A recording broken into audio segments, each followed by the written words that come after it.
Assalamualaikum warahmatullahi wabarakatuh. Halo guys, welcome back to my channel. Kali ini saya akan membahas tentang logika pemecahan masalah dan sistem pemrograman. Ada beberapa pokok pembahasan kita kali ini. Yang pertama, pengertian algoritma dan pemrograman. Yang kedua, definisi algoritma. Yang ketiga, ada algoritma. Yang keempat, notasi algoritma independen terhadap bahasa pemrograman dan mesin komputer. Yang kelima, pemrograman prosedural. Yang keenam, aturan penulisan algoritma. Yang pertama, ada pengertian algoritma dan pemrograman. Ditinjau dari asal-usul katanya, kata algoritma sendiri mempunyai sejarah yang aneh. Orang yang menemukan kata algoris, yang berarti proses menghitung dengan angka Arab.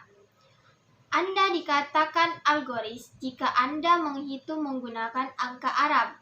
Perubahan kata dari algoris menjadi algorit muncul karena kata algoris sering dikelirukan dengan aritmetik. Dalam bahasa Indonesia, kata algorit diserap menjadi algoritma. Bahasa pemrograman merupakan notasi yang dipergunakan untuk mendeskripsikan proses komputasi dalam format yang dapat dibaca oleh komputer dan manusia. Proses komputasi umumnya didefinisikan secara formal menggunakan konsep matematika dari mesin Turing. Selanjutnya, definisi algoritma. Algoritma adalah urutan langkah-langkah logis penyelesaian masalah yang disusun secara sistematis dan logis. Kata logis merupakan kata kunci dalam algoritma. Langkah-langkah dalam algoritma harus logis dan harus dapat ditentukan bernilai salah atau benar. Ada algoritma merupakan jantung ilmu informatika. Algoritma adalah jantung ilmu komputer atau informatika. Banyak cabang ilmu komputer yang diacu dalam terminologi algoritma. Selanjutnya ada mekanisme pelaksana algoritma oleh pemroses. Komputer hanyalah salah satu pemroses agar dapat dilaksanakan oleh komputer. Algoritma harus ditulis dalam notasi bahasa pemrograman sehingga dinamakan program. Selanjutnya, belajar memprogram dan belajar bahasa pemrograman. Belajar memprogram adalah belajar tentang metodologi pemecahan masalah, kemudian menuangkannya dalam suatu notasi tertentu yang mudah dibaca dan dipahami. Selanjutnya, belajar memprogram. Yang pertama, belajar memprogram yaitu belajar bahasa pemrograman. Yang kedua, belajar memprogram yaitu titik berat desainer program. Selanjutnya, bahasa pemrograman. Belajar memakai suatu bahasa pemrograman, aturan sintaks, tata cara untuk memanfaatkan instruksi yang spesifik untuk setiap bahasa. Selanjutnya, program yang dihasilkan pemrogram. Belajar memakai suatu bahasa pemrograman, aturan sintaks, tata cara untuk memanfaatkan instruksi yang spesifik untuk setiap bahasa, dapat dieksekusi oleh mesin, dan berfungsi dengan benar. Selanjutnya, algoritma, yaitu aksi. Yang pertama, kejadian yang terjadi pada selang waktu terbatas. Yang kedua, menghasilkan efek neto yang terdefinisi dengan baik dan direncanakan.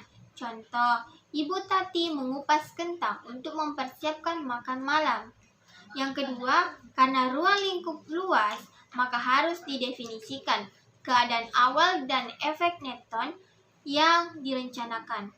Yang ketiga, initial stage atau keadaan awal.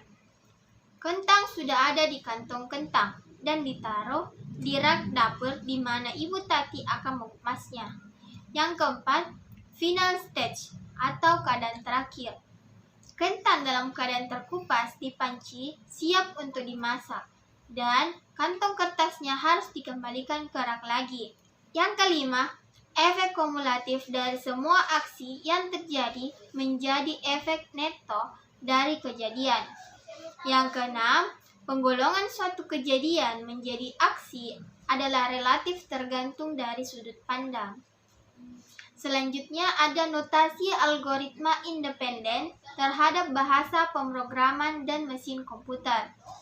Notasi algoritma dapat diterjemahkan ke dalam berbagai bahasa pemrograman. Analoginya sama dengan resep membuat kue. Sebuah resep dapat ditulis dalam bahasa apapun dan hasilnya akan sama, asalkan semua aturan pada resep diikuti. Mengapa demikian? Karena setiap juru masak sebagai pemroses dapat melakukan operasi dasar yang sama, seperti mengocok telur, menimbang berat gula, dan lain sebagainya. Demikian juga halnya dengan komputer. Meskipun setiap komputer berbeda teknologinya, tetapi secara umum semua komputer dapat melakukan operasi-operasi dasar dalam pemrograman, seperti operasi pembacaan data, operasi perbandingan, operasi aritmetika, dan sebagainya.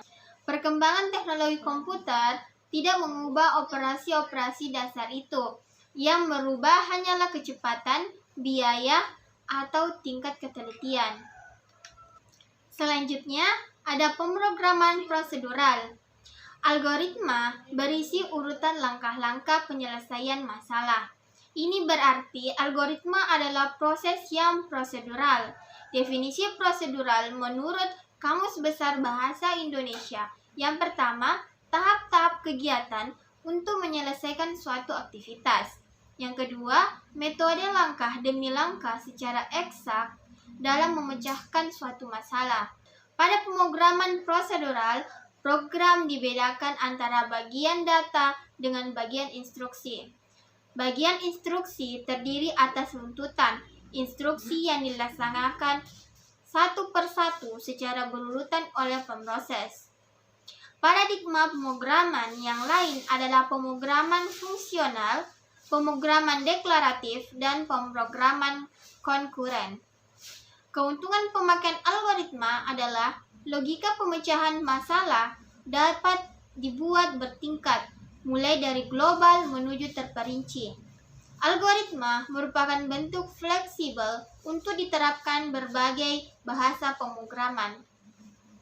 Selanjutnya, ada aturan penulisan algoritma. Algoritma berisi langkah-langkah penyelesaian masalah. Langkah-langkah tersebut dapat ditulis dalam notasi apapun, asalkan mudah dibaca dan dimengerti.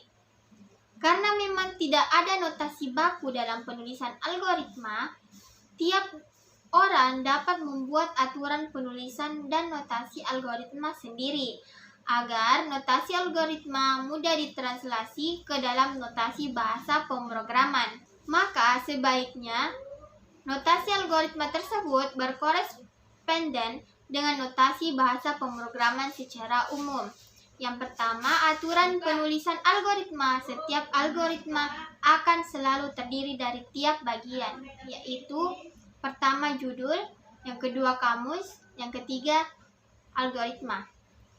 Yang pertama yaitu judul atau header. Judul adalah bagian teks algoritma yang digunakan sebagai tempat mendefinisikan nama dengan menentukan apakah teks tersebut adalah program, prosedur, fungsi. Setelah judul disarankan untuk menuliskan spesifikasi singkat dari teks algoritma tersebut. Nama algoritma sebaiknya singkat namun cukup menggambarkan apa yang akan dilakukan oleh algoritma tersebut. Yang kedua, yaitu kamus atau deklarasi. Kamus adalah bagian teks algoritma sebagai tempat untuk mendefinisikan.